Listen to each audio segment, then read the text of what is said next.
Very good morning to one and all. Very good morning. या AP अकॅडमीच्या online प्लॅटफॉर्मवरती तुमचं स्वागत आहे. तर एस्पायरंट्स, आजच्या या टॉपिकमध्ये मी घेऊन आलोय जनरल फार्माकोग्नोसी मधील नेक्स्ट लेक्चर. सो एस्पायरंट्स, या लेक्चरमध्ये आपण डिस्कस करतोय क्रूड ड्रगचे evolutions. In the previous session we discussed what is a meaning of crude drug, so how it is going to be classified, आणि त्याचे क्लासिफिकेशन होते 5 to 6 टाइप्सचे according to the various criteria, आणि हे पाठीमागच्या लेक्चरमध्ये आपण क्लिअर केलं. तर एस्पायरंट्स, या लेक्चरमध्ये आपण हे पाहतोय की क्रूड ड्रगचे इव्होल्युशन्स कोणते आहेत. आपण कोणत्या बेसिक पॅरामीटर्सला इव्हॅल्युएट करत आपण हे सांगतो की हा ड्रग ऑथेंटिक आहे, किंवा हा ड्रग या ठिकाणी सबस्टिट्यूटेड आहे, किंवा हा ड्रग अडल्टरेटेड आहे. तर हे समजून घेण्यासाठी तुम्हाला काही इव्हॅल्युएशन करावे लागतील, काही एक्झामिनेशन करावे लागतील. मग हे इव्हॅल्युएशन किंवा एक्झामिनेशन करण्यासाठी तुमच्याकडे वेगवेगळे क्रायटेरियाज आहेत. यामधील पहिला क्रायटेरिया आहे क्रूड ड्रग इव्हॅल्युएशन मध्ये मायक्रोस्कोपिक इव्हॅल्युएशन. सेकंड क्रायटेरिया आहे फिजिकल इव्हॅल्युएशन. थर्ड क्रायटेरिया आहे बायोलॉजिकल इव्हॅल्युएशन. आणि लास्ट क्रायटेरिया आहे parents, so that is called as a chemical evaluation. तर ह्या क्रायटेरियाला अप्लाय करत आपण क्रूड ड्रगला इव्हॅल्युएट करतो. जसं की एखाद्या ड्रगचा फ्लोरोसन्स, सो आपल्याकडे पेल कॅटेशियो आहे, ब्लॅक कॅटेशियो आहे, so which is differ by the fluorescence. आपल्याकडे अर्जुना बार्क आहे, सो त्याचा अडल्ट्रंट आहे, which is differ by the fluorescence. So आपल्याकडे डिजिटलिस आहे, वर्बॅस्कम थाप्सस आहे, which is differ by the chemical test. So आपल्याकडे इसॅपगोल आहे, which is differ by the swelling index. So आपल्याकडे बिटर ग्लायकोसाइड्स आहेत, which is differ by the bitter test. So आपल्याकडे foam forming agent आहेत, which is differ by the foam test. म्हणजे काय की हे जे क्रूड ड्रग्स असतात, हे क्रूड ड्रग्स सो आयडेंटिफाय करण्यासाठी, या क्रूड ड्रग्सला ओळखण्यासाठी आपल्याला सो यांच्या टेस्टिंग कराव्या लागतात. आणि टेस्टिंग मध्ये पहिली टेस्टिंग आहे मायक्रोस्कोपिकल, सेकंड टेस्टिंग आहे तुमची सो या ठिकाणी सो फिजिकल, त्यानंतरची नेक्स्ट आहे बायोलॉजिकल आणि केमिकल. मग हे कुठे कुठे अप्लाय होतात, कसे अप्लाय होतात, हेच आपण या लेक्चरमध्ये पाहतोय पेरेंट्स. सो यामध्ये पहिला बीट आहे पहा, सो मायक्रोस्कोपिकल इव्हॅल्युएशन. तर तुम्हाला माहिती आहे पेरेंट्स की आपण मायक्रोस्कोपिकल इव्हॅल्युएशन, एखादी लीफ आहे याचं मायक्रोस्कोपिकल इव्हॅल्युएशन करतो by calculating the stomatal number. So stomatal number हे एक आयडेंटिफिकेशन साठी युज करणारे हे कॅरेक्टर आहे. So define as number of stomata per square mm of the epidermis of the leaf, हे स्टोमॅटल नंबर असतो. मग आपल्याकडे काही स्पेसिस आहेत. सो यामध्ये datura stramonium, datura tatula, datura inoxa. So याच्यामध्ये अप्पर सरफेस मध्ये स्टोमाटा, लोअर सरफेस मध्ये स्टोमाटा, अप्पर सरफेस मध्ये याचा स्टोमाटा, लोअर सरफेस मध्ये याचा स्टोमाटा. हे काय आहे सांगा. तर हे काही युनिक फीचर आहे. सो जो आता दतुरा यामध्ये तुमचा स्ट्रॅमोनियम आहे, त्याचा अप्पर सरफेस मध्ये आणि लोअर सरफेस मध्ये हा स्टोमाटा आहे. मग ज्या वेळेला एखादा ड्रग याला अडल्ट्रेट करण्यासाठी युज केला जाईल, त्यावेळेला त्याचाही स्टोमाटा डिटरमाइन केला जाईल. मग त्याचा जो स्टोमॅटल नंबर येईल पेरेंट्स, आणि याचा जो स्टोमॅटल नंबर जर सेम येत असेल, तर आपण हे सांगू शकतो की ते सॅम्पल आणि ऑथेंटिक ड्रग हे सेम आहे. जर स्टोमॅटल नंबर वेगळा येत असेल, तर मग आपण हे सांगतो की हे दोन्ही ड्रग सेम नाही आहेत, मायक्रोस्कोपिकली यांच्यामध्ये डिफरन्स आहेत. सो यानंतर पहा, पुढे येतो आपण स्टोमॅटल इंडेक्स. स्टोमॅटल इंडेक्सचा अर्थ असतो, या ठिकाणी इथं आता आपल्याला काय करायचं आहे, नंबर नाही काढायचा आहे, इंडेक्स काढायचा आहे, म्हणजे पर्सेंटेज काढायचं आहे parents. Stomatal index so is defined as the percentage of number of stomata to the total number of the epidermal cells.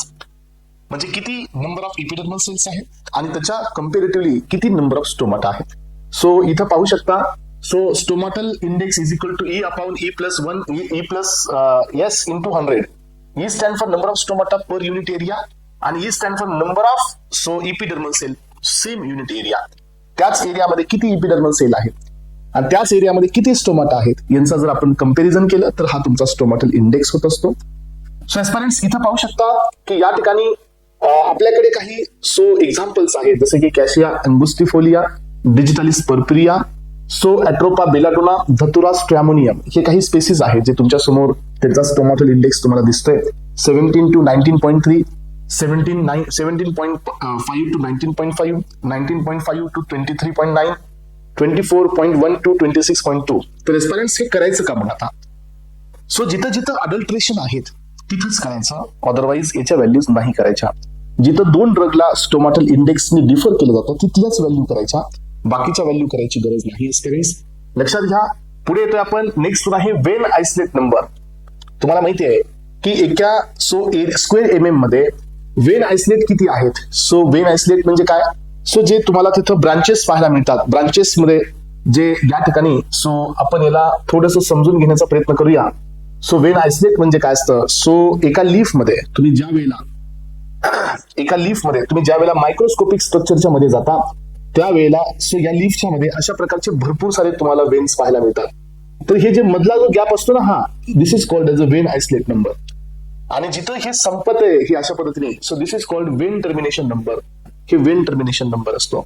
This is the difference in between the vein isolate and the vein termination number. So हे पहा, vein isolate number, the vein isolate per square mm of the leaf surface, mid rib पासून ते mid margin पर्यंत. So जो या ठिकाणी जेवढे Wien isolate असतात तो वेन आयसोलेट नंबर असतो. डिजिटालिस लुटिया, डिजिटालिस पर्पुरिया, बघा ह्या दोघांमध्ये फरक आहे. लुटिया 1 to 1.5, पर्पुरिया 2 to 2.5 हे याचा नंबर आहे. इरिथ्रोझाइलम कोका आहे 8 to 12, कॅशिया अंगुस्टिफोलिया आहे 19 to 23. तर हे वेन आयसोलेट नंबर आहे. शेवटचा नंबर आहे यामध्ये, तर तो आहे Wien termination number. Wien termination number in the sense, so लक्षात घ्या, सो 2 to 5.5 आहे. सो यानंतर पहा, vein termination number is defined as number of vein termination per square mm of the leaf in between the mid rib and the margin. So mid rib आणि इकडली margin जी असते, ह्या दोघांच्या मध्ये जेवढे वेन टर्मिनेशन आहेत त्याला आपण वेन टर्मिनेशन नंबर म्हणतो. डिजिटलिस पर्पुरिया, बेलाडोना, धतुरा स्ट्रॅमोनियम आणि कॅशिया अंगुस्टिफोलिया हे यांचा नंबर आहे 2.62, सो 4.2, 6.3 to 10.3, 12.6 to 20.1, 25.9 to 32.8. तर हे आहेत वेन टर्मिनेशन नंबर. तर स्टुडंट्स, अजून एक महत्वाचा बीट इथं आहे, तर तो आहे तुमचा पॅलिसेड रेशो. पॅलिसेड रेशो याचा अर्थ असा असतो की तुमच्याकडे पॅलिसेड सेल्स किती आहेत, अप्पर पॅलिसेड आणि लोअर पॅलिसेड. तुम्ही इथं पाहिलं असेल की ज्या वेळेला आपण थोडस डिटेलमध्ये जाऊया, सो फॉर एक्झाम्पल यामध्ये आपल्याकडे अशा प्रकारचं स्ट्रक्चर आहे, मायक्रोस्कोपिकल स्ट्रक्चर आहे. मायक्रोस्कोपिकल स्ट्रक्चर कुणाचं आहे, समजा हे धतुराचं आहे. तर हे इपिडर्मल सेल्स असतात आणि हे असतात एस ट्युब्युलर पॅलिसेड सेल्स. लक्षात घ्या, तर हे पॅलिसेड सेल्स जे आहेत, हे पॅलिसेड सेल अप्परला आणि पॅलिसेड सेल लोअरला हे किती असतात, याला आपण नाव देत असतो ratio. So this is called as a palisade ratio, upper आणि लोअर. लक्षात घ्या, सो आयसोबायलॅटरल आणि डॉर्सिव्हेंट्रल हे याच्यावरती ठरतं. येस, आयसोबायलॅटरल आणि डॉर्सिव्हेंट्रल लीफ जे असतात हे याच्यावरती ठरतात. आणि हे पॅलिसेड रेशो सध्या डायग्नोस्टिक कॅरेक्टर असतो, defined as the average number of palisade cells benefit each epidermal cell. म्हणजे खाली पण आणि वरी पण दोन्ही साईडला किती पॅलिसेड सेल्स आहेत याच्यावरती आपण काढत असतो पॅलिसेड रेशो. सो सोलॅनम नायग्रम, डिजिटलिस पर्पुरिया, धतुरा स्ट्रॅमोनियम आणि ॲट्रोपा बेलाडोना, तर एवढ्या ड्रग्सला इथं पॅलिसेड सेल्स असतात आणि यांचा पॅलिसेड रेशो काढला जातो. ठीक आहे, चला. तर aspirants, this is all about the microscopical evolution. आता हे तर तुम्हाला माहित आहे, हे इव्होल्युशन तुम्ही खूप वेळा ऐकलंय. म्हणजे काय, केमिकल इव्होल्युशन. म्हणजे by using some chemical reagents आपण त्या ड्रगला डिटरमाइन करतो की तो ड्रग ऑथेंटिक आहे की नाही. जसं की आपल्याकडे अल्कोलाइड आहे की नाही चेक करण्याच्या अल्कोलाइडच्या टेस्ट आहेत. जसं की प्युरिन आहे का नाही हे चेक करण्यासाठी प्युरिनची टेस्ट आहे. जसं की आपल्याकडे सिंकोना आहे की नाही हे चेक करण्यासाठी सिंकोनाची टेस्ट आहे. सो डिजिटलिस आहे की नाही यासाठी आपल्याकडे डिजिटलिसची टेस्ट आहे. जसं की तुम्ही ऐकलंय किलर किल्यानी टेस्ट आहे, ट्रोपेनसाठी विटालिमोरिन टेस्ट आहे, प्युरिनसाठी म्युरेक्झाइडची टेस्ट आहे, अल्कोलाइड साठी ड्रॅगन ड्रॉप आहे, एगर्स रिएजंट आहेत, वेगर्स रिएजंट आहेत, सॅच्युरेटेड पिक्रिक सोल्युशनचं या ठिकाणी सोल्युशन आहे.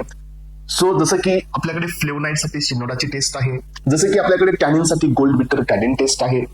सो जसं की आपल्याकडे ग्लायकोसाइडसाठी खूप साऱ्या वेगवेगळ्या टेस्ट आहेत. सो सी टाईपच्या ग्लायकोसाइडसाठी Borntrager, modified Borntrager test आहेत. तर ह्या टेस्ट ज्या आहेत ह्या केमिकल आयडेंटिफिकेशन मध्ये येतात. जसं की आपल्याकडे हनीसाठी टेस्ट आहे. सो जसं की आपल्याकडे आगारसाठी अकेशियासाठी टेस्ट आहे, रुदिनियम रेडची टेस्ट आहे. सो ह्या जेवढ्या टेस्ट आपल्या कुग्नोसीमध्ये आहेत एस्पिरंट्स, ह्या सगळ्याच्या सगळ्या टेस्ट आयडेंटिफिकेशन कॅरेक्टरसाठी यूज केल्या जातात. या टेस्टला करण्याचं काम एकच आहे, टू गेट द कन्फर्मेशन. जसं की ओसॅझन फॉर्मेशन तुम्ही पाहता की ओसॅझन फॉर्मेशन ही सध्या टेस्ट आहे कार्बोहायड्रेटसाठी. बारफोड रिएजंट आहे, बेनेडिक्टची टेस्ट आहे, सेलिविनॉफची टेस्ट आहे, फेलिंग सोल्युशनची सध्या टेस्ट आहे, निनहायड्रिनची टेस्ट आहे. हे सगळ्या केमिकल टेस्ट आहे. या टेस्टचा वापर करून आपण कार्बोहायड्रेटला या ठिकाणी डिफरन्शिएट करतो. सो आणि या टेस्टला आपण म्हणून केमिकल इव्होल्युशन मध्ये दिलेला आहे. हे बघा, अल्कोलाइडच्या test, Mayer's reagent, Wagner's reagents, Dragendorff reagents, Hager's reagent, murexide, वॅनर्क. मिरॅक्झाइड आणि वॅनर्क हे थोड्या जे दोन टेस्ट आहेत एस्पिरंट्स, हे स्पेसिफिक आहेत. मिरॅक्झाइडची टेस्ट ही असते या ठिकाणी प्युरिनसाठी, व्हॅलर टेस्ट असते इंडोलसाठी. इंडोलमध्ये असणारा तुमचा अर्गॉट मध्ये आहे. सो त्याच्यासाठी ही टेस्ट आहे. यालाच आपण अर्लीची टेस्ट, अर्लीच रिएजंट असंही म्हणू शकतो. आता आपल्याकडे सेकंड क्लास आहे ग्लायकोसाइड वाला. सो ग्लायकोसाइड मध्ये अँथ्राक्विनोन साठी ब्रॉन टायगर टेस्ट आहे, मॉडिफाईड ब्रॉन टायगर टेस्ट आहे. कार्डियक ग्लायकोसाइड साठी पहा किलर किलेनी टेस्ट आहे, लीगल टेस्ट आहे, बाल्जेक टेस्ट आहे. सो लिबरमन बर्चन टेस्ट सध्या असते, लक्षात घ्या. झॅक्स टेस्ट बी असते इथं. सो या जी टेस्ट आहेत हे स्टेरॉइड साठी असतात, specially for the steroids. So यानंतर बघा सॅपोलिन साठी फोम टेस्ट आहे, हिमोलायसिसची टेस्ट आहे. सायनोजेनेटिक ग्लायकोसाइड साठी सोडियम पिक्रिकची टेस्ट आहे, कोमेरिन साठी फ्लोरोसनची टेस्ट आहे, फ्लेवनॉइड साठी या ठिकाणी शिनोडाची टेस्ट आहे, जसं की याच्या आधी पण आपण डिस्कस केलं. कार्बोहायड्रेट साठी बॉलिस टेस्ट आहे, फेलिंग्स रिएजंटची टेस्ट आहे, बेनेडिक्स्ट आहे, बारफोर्ड आहे, आयोडीनची टेस्ट आहे, ओसाझोन फॉर्मेशन आहे. तर ह्या सगळ्या टेस्ट इथं कार्बोहायड्रेट साठी असतील. ओला स्टेरॉइड साठी इथं पुन्हा साल्कॉक्सी आहे आणि लिबरमन बर्चन आहे. यानंतर ओलाटाइल साठी पण तीच आहे, अँटीमोनी क्लोराइड ट्रायक्लोराइड टेस्ट आहे. प्रोटीन साठी मिलियन्स बायोडोट लिनहायड्रीन आहे. टॅनिन साठी गोल्ड बिट्रे टॅनिन टेस्ट आहे आणि मॅक्स टिक्स टेस्ट आहे फ्रेंड्स. तर हे सगळं झालं तुमचं कोणतं इव्हॉल्युशन? केमिकल इव्हॉल्युशन, जिथं आपण केमिकली डिटरमाइन करतो की हे कंपाऊंड ऑथेंटिक आहेत की हे कंपाऊंड ऑथेंटिक नाही आहेत.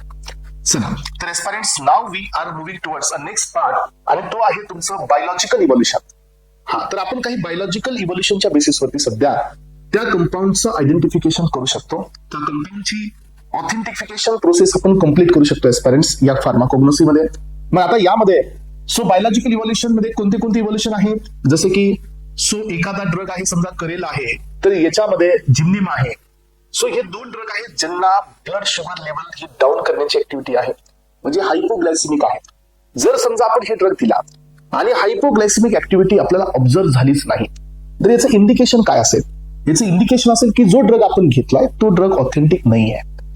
सो केमिकल टेस्ट करूनच आपण फक्त ओळखू शकतो असं नाही. We can also find out so by giving the biological characters. Biological evolution करून पण आपण समजून घेऊ शकतो की तो ड्रग ऑथेंटिक आहे की नाही. जसं की हायपोग्लायसिमिक ऍक्टिव्हिटी रिपोर्टेड विथ द करेला, द फेनोग्रीन अँड द जिम्निमा. दोन याच्यातील इम्पॉर्टंट आहेत करेला आणि जिम्निमा.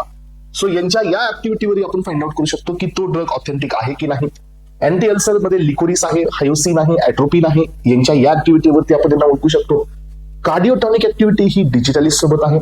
एन्थॅल्मेंटिक ऍक्टिव्हिटी ही मेलफर्न सोबत आहे, सो जे की अर्थवामूर्ती असते. बिटर ऍक्टिव्हिटी ही जेंटियन, चिराटा अँड कोशियावरती आहे. पंजन्सी व्हॅल्यू ही कॅप्सिकम आणि जिंजरला आहे. तर या बेसिसवरती आपण यांना आयडेंटिफाय करू शकतो की whether this drug are authentic or not, whether this drug are genuine or not. हे सध्या आपण बायोलॉजिकल इव्हॉल्युशन वरती करू शकतो. आता आपण शेवटच्या टाईपच्या इव्हॉल्युशन कडे चाललोय आणि that is called as a physical evolution. Physical आपण काही कोणते असे पॅरामीटर्स आहेत ज्यांच्यावरती ड्रगची ऑथेंटिफिकेशन प्रोसेस आपण कम्प्लीट करू शकतो. मग यामध्ये पहा, सो फिजिकल इव्हॉल्युशन मध्ये आपल्याकडे ऍश कंटेंट आहे, सो बिटरनेस व्हॅल्यू आहे, वॉटर आणि वोलेटाईल कंटेंट आहे, हिमोलायटिक इंडेक्स आहे, फ्लोरोसनची टेस्ट आहे, स्वेलिंग इंडेक्स आहे, फोमिंग इंडेक्स आहे, मॉइश्चर कंटेंट आहे, ऑप्टिकल रोटेशन आहे. हे सगळे फिजिकल पॅरामीटर्स आहेत ज्यांचा यूज करून आपण ड्रगला डिटरमाइन करू शकतो. यातील सगळ्यात पहिल्यांदा आहे ऍश व्हॅल्यू. तर पेरेंट्स, ऍश व्हॅल्यू थोडीशी इम्पॉर्टंट आहे कारण ही एक्झाम मध्ये प्रिव्हियसली विचारण्यात आलेली आहे. ऍश मध्ये वेगवेगळे टाइप्स आहेत. मग हे टाइप्स थोडेसे समजून घेण्याचा प्रयत्न करा की what is the meaning of ash value. So it refers to the inorganic residue.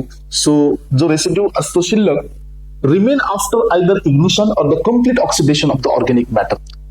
So organic matter जो तुमच्याकडे आहे, ऑर्गॅनिक सबस्टन्स जो आहे, त्याला जर तुम्ही इग्नाइट केलं, त्याला जर तुम्ही जाळलं, तर जो रेसिड्यू शिल्लक राहतो तुमच्या सॅम्पलचा, so after the complete oxidation जे रेसिड्यू तुम्ही शिल्लक ठेवता, जे राहतो, तर ही त्याची ऍश व्हॅल्यू असते. So high ash value indicate the contamination, substitution, adulteration or the careless in the preparation of the crude.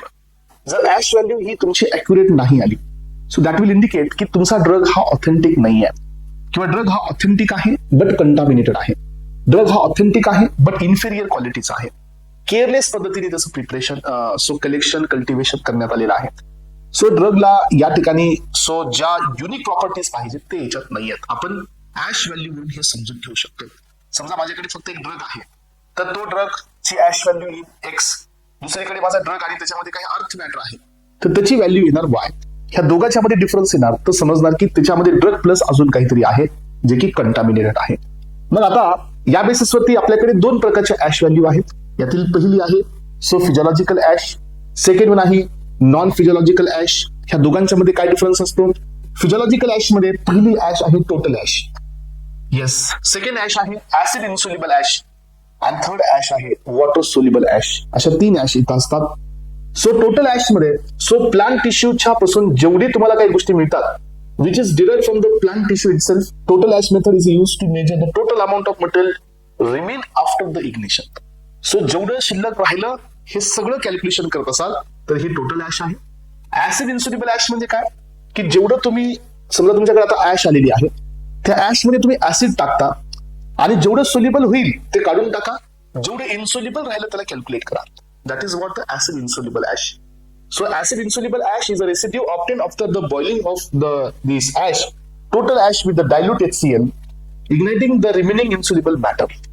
म्हणजे ऍसिड ऍड केल्यानंतर जे सोल्युबल होत आहे ते काढून टाका आणि जे इन्सोल्युबल आहे त्याचं वेइंग करा. तुम्हाला काय मिळेल? Acid insoluble ash. यानंतर तुम्हाला वॉटर सोल्युबल ऍश काढता येऊ शकते. कसं काढता येतं? की तुम्ही टोटल ऍश मध्ये वॉटर टाका, वॉटर मध्ये जो कंपोनंट सोल्युबल होईल तो तुम्हाला वे करता येणार नाही, पण जो शिल्लक राहील तो आणि टोटल ऍश आणि जो रिमेनिंग राहिला त्याच्यावर तुम्हाला वॉटर सोल्युबल ऍश मिळेल. म्हणजे वॉटर मध्ये किती डिझॉल्व झाली ही वॉटर सोल्युबल ऍश असते. यानंतर नॉन फिजिओलॉजिकल ऍश म्हणजे काय, की ही फिजिओलॉजिकल ऍश म्हणजे ही ऍश व्हॅल्यू ही फक्त तुमच्या ड्रगची असते. त्या ड्रगचं इग्निशन केल्यानंतर ड्रगचं जे रिमेनिंग असतं त्याची असते. नॉन फिजिओलॉजिकल ऍश मध्ये काय, की त्या मटेरियल सोबत अडहेरिंग मटेरियल असतं, जसं की सँड आणि सॉइल वगैरे जर त्यासोबत येत असेल तर ती ऍश व्हॅल्यू ही नॉन फिजिओलॉजिकल ऍश व्हॅल्यू असते. तर पेरेंट्स याबद्दलचे कॉन्सेप्ट एकदम क्रिस्टल क्लिअर करा. एक्झाम मध्ये ह्या कॉन्सेप्ट येतात. इथं तुम्हाला काही फॉर्म्युलेज मी इथं दिलेली आहेत. सो टोटल ऍश जर तुम्हाला काढायची असेल तर ash weight upon weight of the sample into 100. किती सॅम्पल घेतलं होतं आणि किती ऍश तुम्हाला मिळाले तर तुम्हाला याच्यावर टोटल ऍश मिळेल. ऍसिड इन्सोल्युबल ऍश काढायचे तर acid insoluble ash weight upon weight of the sample into 100 तर ऍसिड मिळेल. वॉटर सोल्युबल ऍश काढायचे असपर्यंत काय करावं लागेल, की जो तुम्ही टोटल ऍश, मी तुम्हाला काय सांगितलं होतं की वॉटर सोल्युबल ऍश काढायचे आहे तर तुम्हाला टोटल ऍश घ्यावं लागेल. वॉटर ऍड केल्यानंतर जे इन्सोल्युबल होतं ते मायनस करावं लागेल, म्हणजे सोल्युबल किती झालं हे कळेल. अपॉन टोटल वेट इंटू 100 तर ही मिळेल तुम्हाला वॉटर सोल्युबल ऍश. हे फॉर्म्युलेज पण समजून घ्या, एकदम सोप्या याच्यामध्ये हे फॉर्म्युलेज आहेत. ऍश व्हॅल्यू इथं कम्प्लीट झाली. कळाली सगळ्यांना ऍश व्हॅल्यू? हा, समजायलाच पाहिजे. एकदम प्रॉपरली एकदम क्लिअरली हा डिफरन्स तुमच्या समोर येतोय. यानंतरचा नेक्स्ट पॉइंट आहे काही पॅरामीटर, जसं की water content. Water content in the crude drug is determined by azeotropic distillation, toluene distillation and gravimetric analysis. या मेथडनी आपण वॉटर कंटेंट डिटरमाइन करतो. So by on the basis of LOD. LOD काय असतं? लॉस ऑन ड्राईंग असतं. Volatile oil content determined by steam distillation. So steam distillation using the Clevenger apparatus. हे GPAT मध्ये question आलेला आहे पहा. हे तुम्हाला तिकडेही झाले डिस्टिलेशन मध्ये. बिटरनेस व्हॅल्यू हे क्विनिन हायड्रोक्लोराइड हे स्टँडर्ड म्हणून यूज केलं जातं बिटरनेस व्हॅल्यूच्या साठी. त्याच्या कम्पॅरेटिव्हली किती बिटर आहे हे डिटरमाइन केलं जातं बिटरनेस व्हॅल्यू. हिमोलायटिक इंडेक्स काय असतो सांगा? सो जे आपल्याकडे सॅपोनिन आहेत यांच्याकडे टेंडन्सी आहे की हे आपल्या ब्लड मध्ये एंटर करतील तर हे हिमोलायसिस दाखवतील by changing the isotonicity by changing the pH. त्यामुळे यांच्याकडे हिमोलायटिक प्रॉपर्टी असते आणि ही टेस्ट कुणाची करायला पाहिजे? सॅपोनिन फोम फॉर्मिंग जेवढे काही ड्रग्स आहेत त्यांची करायला पाहिजे.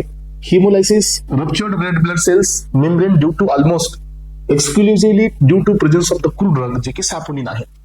स्वेलिंग इंडेक्स हा कुणाचा असतो सांगा? स्वेलिंग इंडेक्स हा इसाबगोलचा असतो. आपण हा स्वेलिंग इंडेक्स करतो 1 ग्राम ऑफ द हर्बल मटेरियलचा आणि हा स्वेलिंग इंडेक्स या ठिकाणी डिटरमाइन करतो. यानंतर पहा नेक्स्ट आहे फोमिंग इंडेक्स. फोमिंग इंडेक्स म्हणजे जी फोम प्रोड्यूस करण्याची जी ॲबिलिटी आहे, म्हणजे so height producer by 1 gram of the material under the specified condition, याला आपण फोमिंग इंडेक्स असं म्हणतो. की 1 ग्राम मटेरियल दिल्यानंतर किती हाईट तयार होते त्या फोमची, this is called as a foaming index. So तुम्ही स्वेलिंग इंडेक्स सध्या इसाबगोलचा काढला असेल. येस, इसाबगोलचा स्वेलिंग इंडेक्स एका मेजरिंग सिलेंडर मध्ये वॉटर घ्या, त्याच्यामध्ये इसाबगोल टाका, शेक करा आणि so kept aside for the mini hours तर काय मिळेल? त्याची स्वेलिंग मिळेल. इनिशियल वेट आणि फायनल वेट मध्ये तुम्हाला स्वेलिंग इंडेक्स मिळून जाईल. पेरेंट्स, इसाबगोल म्हणून तर बल्क लक्झेटिव्ह आहे. इथं आपण फोमिंग इंडेक्स करतो. So volume in the ml of decoction in the dilution in which 1 centimetre foam height is observe. So जिथं आपण बघतो डिकॉक्शन म्हणजे काय, की जसं आपण त्याला ठेवतोय, त्याला त्याच्यामध्ये वॉटर कंटेंट एंटर करण्यासाठी ठेवतोय सो 1 सेंटीमीटर ही फोम हाईट ही ऑब्झर्व केली आपण. एक्झाम्पल आहे सॅपोनिन. यानंतरचे काही ड्रग्स आहेत एस्पिरंट ज्यांच्यामध्ये उलटाईल ऑइलचं कंटेंट सांगण्यात आलेलं आहे. जसं की caraway 2.5, so volatile oil not less than 2.5, lemon peel not less than 2.5, clove so not less than 15, so fennel 1.5, dill 2.5 आणि कार्डेमम सीड हे आहे 4.0. चला यानंतरची फ्लोरोसन्स टेस्ट आहे. काही ड्रग्स हे फ्लोरोसन्स टेस्टनी सध्या आयडेंटिफाय केले जाऊ शकतात. फ्लोरोसन्स टेस्ट ही वेगवेगळ्या कंडिशन मध्ये असते. सिंकोनाची फ्लोरोसन्स आहे तर पर्पल ब्ल्यू फ्लोरोसन्स पाहायला मिळतो. जेंटियन रूटची फ्लोरोसन्स टेस्ट आहे तर व्हाईटिश ब्ल्यू पाहायला मिळतो.